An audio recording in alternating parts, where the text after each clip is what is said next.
היי, ברוכות הבאות. לי קוראים גיל בניסטי, ואני מורה לתפעול כל סוגי המצלמות. והיום אני כאן איתכן כדי לגלות לכן את שיטת הלימוד שפיתחתי, שעוזרת לכל אחד ולכל אחת לצלם בצורה קלה ונוחה בכל יום צילום שאתן בעצם נמצאות בו. לשיטה הזאת קוראים שיטת הרמזור. כמו שהרמזור מחולק לנו לשלושה צבעים, אדום, צהוב, ירוק, ככה גם ביום צילום אנחנו מחלקים אותו לשלושה שלבים מאוד פשוטים, שאני מבטיח לכם שאם אתן תתעכבו על כל שלב ושלב, התוצרים שלכם יעלו ברמה. אז החלק הראשון, כמו שיש לנו ברמזור את האור האדום שבלעדיו אנחנו בעצם לא זזים, אנחנו לא יכולים לנסוע באור אדום, גם פה יש לנו בעצם את השלב הראשון ביום צילום, והשלב הזה נקרא תאורה. שאנחנו בעצם מצלמים, לא משנה אם אנחנו עושים את זה עם טלפון, לא משנה אם אנחנו עושים את זה עם מצלמה מקצועית, אנחנו צריכים לדאוג שתהיה לנו תאורה מספקת. וכשאני אומר תאורה מספקת, אם יש לנו, ואנחנו מצלמים בחלל שיש לנו איזשהו נורה למעלה, איזה שנדליר, איזשהו משהו, זה לא תופס. אנחנו צריכים תאורה שהיא תהיה מספיק חזקה, מספיק גדולה. ואני אסביר. האור יכול להגיע משני כיוונים, או ממקור תאורה טבעי, או ממקור תאורה מלאכותי. יש לזה יתרון ולזה יתרון. למקור תאורה טבעי יש יתרון בכך שהוא בעצם לא עולה לנו כסף, והוא בעצם לא דורש מאיתנו לסחור אותו לשום מקום.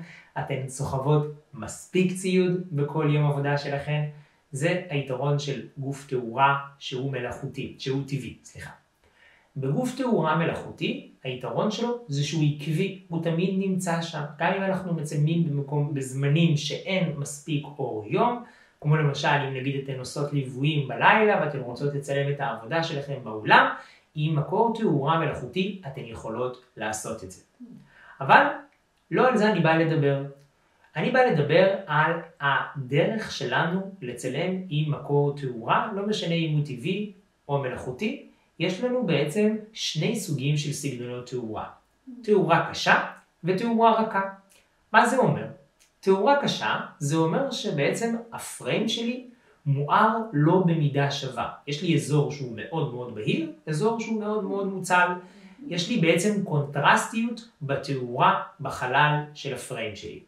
לעומת זאת, תאורה רכה היא תאורה מאוזנת. תאורה שבעצם כל הפריים שלי מואר במידה שווה. כמו למשל הפריים שאני נמצא בו כרגע. עכשיו, איך אנחנו יוצרים תאורה רכה? איך אנחנו יוצרים תאורה קשה? לכל אחת יש את היתרון ואת החיסרון שלה, ולכל אחד יש את המסר שלה. יש אנשים שיותר מתחברים לתאורה רכה, יש אנשים שיותר מתחברים לתאורה קשה. בתאורה קשה אנחנו בעצם, הרבה פעמים אנחנו נשתמש בה כדי להבליט טקסטורות. למשל, אתם בתור מאפרות, הרבה פעמים תאורה קשה תבוא ותוציא את העבודה שלכם בצורה הרבה יותר מיטיבה, כי אנחנו בעצם נוכל לבוא ולראות את העבודה שלכם, את האיפור, בצורה בעצם שהיא בולטת יותר לעין, כל הטקסטורות יקפצו החוצה. לעומת זאת, בתאורה רכה, תאורה מאוזנת, אנחנו נרצה לצלם כשאנחנו עושים סרטון שלנו, נותנים טיפים, כשאנחנו רוצים לצלם תמונות אווירה, כשאנחנו רוצים ליצור מראה שהוא יותר עדין. עכשיו, איך אנחנו יוצרים את זה? זה לא משנה אם אתן משתמשות עם תאורה טבעית או תאורה מלאכותית, הדרך היא מאוד מאוד פשוטה ומאוד קלה, ותזכרו, זה בסך הכל משפט אחד. כדי ליצור תאורה רכה ומאוזנת, אנחנו צריכים גוף תאורה גדול ביחס למצולם שלנו. זה לא משנה שוב, אם הגוף תאורה הזה הוא ויטרינה, אם הוא חלון גדול, אם הוא מרפסת מאוד גדולה, או אם הוא לד מאוד גדול. כל עוד הגוף תאורה הזה גדול יותר מהמצולם שלי, אני אקבל תאורה יותר רכה ויותר מאוזנת. לעומת זאת, אם אני אשתמש בגוף תאורה קטן, חלון מאוד קטן, או פנס לד מאוד קטן, ואני בעצם אצלם גוף מאוד גדול, אני אקבל תאורה קשה. וזה גם מאוד מובן מבחינה הגיונית. כשאנחנו משתמשים בגוף תאורה גדול, השטח פיזור של האור יהיה גם גדול יותר, ולכן אנחנו בעצם נקבל תאורה שווה בכל הפריים. לעומת זאת, ברגע שאנחנו משתמשים בגוף תאורה שהוא קטן, אנחנו בעצם נבוא ונקבל רק חלק מסוים מואר, ושאר החלקים הם בעצם יהיו חשוכים יחסית. עכשיו, אני לא אגיד בהדרכה הזאת מה טוב ומה לא טוב, מה מותר ומה אסור, אין דבר כזה בצילום. בצילום יש אתן האומניות ואתן מחליטות מה לעשות. איזה לוק אתן יותר מתחברות אליו, איזה סוג של תאורה אתן יותר מתחברות אליו. אני מזמין אתכם לחקור ולגלות בעצמכם, ולזכור תמיד שבלי השלב הזה אנחנו לא יכולים להתקדם הלאה, אנחנו לא יכולים לצלם, אנחנו אף פעם לא נקבל את התוצר הטוב ביותר, אם אנחנו בעצם מצלמים ללא תאורה טבעית או מלאכותית. דבר אחרון, כשאנחנו מצלמים עם תאורה, אנחנו תמיד נצלם עם האור ולא נגד כיוון האור. אנחנו תמיד נדאג לכך שהמצולם שלנו, שהמצולמת שלנו תהיה בעצם מאחורי התאורה שלי, שבעצם היא לא תהיה נגד התאורה שלי, כי ברגע שאני מצלם מישהו והאור הוא מאחוריו, אני מצלם מישהו על רקע מאוד מואר, אני מצלם מישהי על הרקע של הוויטרינה, אני מצלם מישהי על הרקע של הלד, אני אקבל אותה כצללית, כסילואט, ואני לא רוצה ליצור את זה. לכן, תמיד לזכור, לא משנה אם איזה מקור תאורה אתן משתמשות, טבעי או מלאכותי, אם אתן משתמשות בתאורה קשה או תאורה רכה, תמיד לצלם עם כיוון האור, ואף פעם לא נגד כיוון האור, ותזכרו שתמיד יהיה אור. זה בעצם השלב הראשון שלנו, האור האדום. אחרי שדאגנו לו ובנינו את הסטאפ שלנו מבחינת תאורה, אנחנו יכולים לעבור לשלב השני. השלב השני נקרא קומפוזיציה. זו מילה מפוצצת, מילה מקצועית, אבל בסופו של דבר מה שהיא אומרת, היא אומרת המבנה של הפריים שלי. איך אני בונה את הסיפור שלי בתמונה. לא משנה אם זה סטילס או וידאו. ואני אסביר. גוף האדם מתחלק לשלושה סוגים שונים של פריימים. פריים ראשון נקרא Headshot, Close-up. אני בעצם מצלם מהאזור של בית החזה העליון עד מעל הראש. מבנה פריים שלי נקרא Medium Shot, כמו הפריים שאני נמצא בו פחות או יותר מהאזור של המותן עד האזור של מעל הראש. ומבנה פריים שלישי נקרא בעצם Full Body Shot. אני בעצם מצלם בן אדם מכף רגל ועד ראש. עכשיו, כל מבנה פריים מספר סיפור אחר. אם אני בעצם רוצה להעביר מסר שבו רואים את העבודה שלי כמאפרת, אני בעצם ארצה לצלם תמונה שהיא מורכבת מהדשוט, מהחלקים שבעצם הפנים תופסים את מרב השטח בפריים. לעומת זאת, אם אני גם מעצב שיער ואני גם מאפר, במקרה הזה אני עדיף לצלם תמונה שהיא תהיה מדיום שוט, שבעצם גם השיער ייכנס ובעצם גם האיפור שלי ייכנס. עכשיו, אם אני מעצב שמלות קלה, פה כבר, או סתם צלם תדמית, פה כבר אני אצלם את הפריים שלי כפול בודי שוט במידה וזה מעביר את הסיפור שלי. מה שאני בעצם אומר בשורה התחתונה, תחשבו לפני שאתן מצלמות. אל תצלמו על עיוור ואחר כך תגידו אוקיי, אני אחתוך חלקים מהתמונה כי זה בעצם פוגע באיכות של התמונה או של הוידאו. אנחנו צריכים לבנות את הקומפוזיציה בצורה מדויקת, בצורה שתעביר את הסיפור שלכם, וכמו שבעצם התעכבתם על השלב הראשון של התאורה, תתעכבו על השלב השני של הקומפוזיציה, על האור הצהוב שלנו ברמזור, ותגידו מה הקומפוזיציה שהכי משרתת את הסיפור שלי, מה אני רוצה להעביר, מה המסר שאני רוצה שאנשים יקלטו מהתמונה הזאת, מהווידאו, ולפי זה לבנות את הגודל של הפריים. תזכרו, העין האנושית נמשכת לשלושה דברים. מה שחד, מה שצבעוני ומה שבהיר. אם כל הדברים האלה, כל שלושת הדברים האלה יהיו במודלית שלכם, בקלה שלכם, באובייקט הצילומי שלכם, העין האנושית תימשך אוטומטית אליו. לעומת זאת, אם הדברים האלה יהיו ברקע מסביב, יהיה דברים אחרים שהם יהיו חדים יותר, צבעוניים יותר, בהירים יותר, העין האנושית תלך לשם. לכן תדאגו לסדר את הפריים שלכם בצורה נקייה, בצורה מסודרת, בצורה שכל תשומת הלב, כל ה-attention, אלך למצולמת שלכם. זה דבר ראשון בקומפוזיציה. דבר שני בקומפוזיציה זה קשר עין. העין האנושית נמשכת לקשר עין, תדאגו שיש לכם קשר עין עם המצולמת שלכם, זה יגרוף הרבה יותר תשומת לב מהצופים. זה יגרום לכך שהם יתעכבו על הסרטון שלכם, על קרוסל התמונות שלכם, קשר עין זה דבר שהוא מאוד מאוד מאוד מאוד חשוב. אנחנו לא מצלמים פה תמונה שהיא סתם לסטורי, תמונה שהיא סתם לסושיאל, אלא תמונה שהיא מגלמת את העבודה שלכם, ואנחנו רוצים למשוך את מרב תשומת הלב, ומרב תשומת הלב תגיע כשאנחנו בעצם מסתכלים בעיניים. ולכן אל תתביישו לתפעל את המודלית ולהגיד לה, היי, תסתכלי לתוך העדשה של המצלמה, או היי, תסתכלי לתוך העדשה של האייפון. כל הטיפים האלה נוגעים גם צילום באייפון וגם לצילום עם מצלמה. דבר נוסף, בקומפוזיציה אנחנו צריכים לזכור שיש חשיבות מאוד גדולה לגודל של הפריים שלנו מבחינת העדשה. אם אנחנו נשתמש בעדשה רחבה, קרי, למשל, 0.5 באייפון, כפול 1 באייפון, או אם אנחנו מצלמים עם מצלמה מקצועית ויש לנו עדשה שמחוברת אליה, אז אנחנו נשתמש באורך מוקד 18 מילימטר, 24 מילימטר, אורכי מוקד רחבים כאלה ייצרו לנו בעצם עיוות במבנה הגוף של האדם.